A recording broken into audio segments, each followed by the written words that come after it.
Менің атым Китанова Айман Жақсылыковна, номер 2 Атыраулық облыстық аурухананың бактериосерологиялық зертханасының меңгеруші міндетін атқарамын.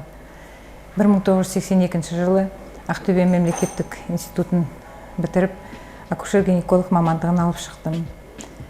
Еңбек жолымды Атырау облыстық денсаулық сақтау басқармасының жолдамасымен Индер ауданы учаскелік ауруханадан акушер-гинеколог болып бастадым. 2006 жылы қайта даярлықтан өтіп, микробиология саласына ауыстым. Осы салада 18 жыл еңбек етіп келе жатырмын.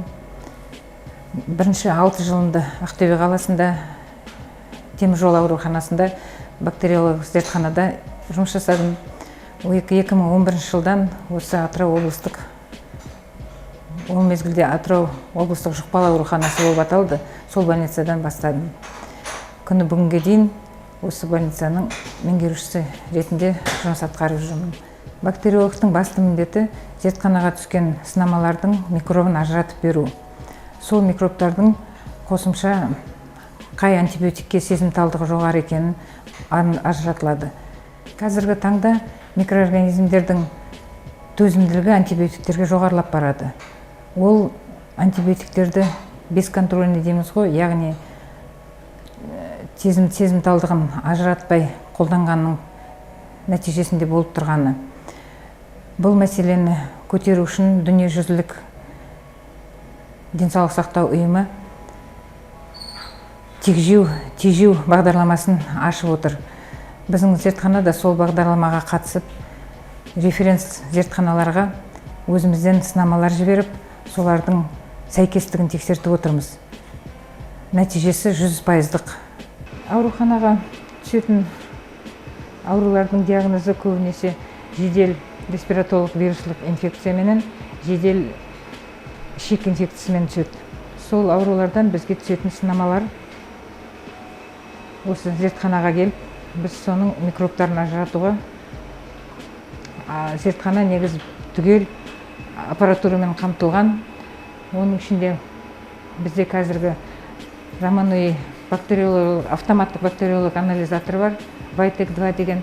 Бұл анализатормен анализ 2 суткінің ішінде нәтиже уже беріледі. Екінші, қазіргі соңғы алынған полуавтоматтық анализатор DL. Бұның бір комплекспен жұмыс жасайды система. Бірінші стерильность, қан кровь стерильность анализімізді қанның бактериемесін ажыратуға одноразовый флаконмен материал келген анализаторға салынады.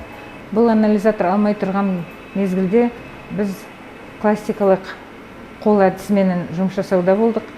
Ол әдіспенен нәтижелері 10 суткіде шығатын болды.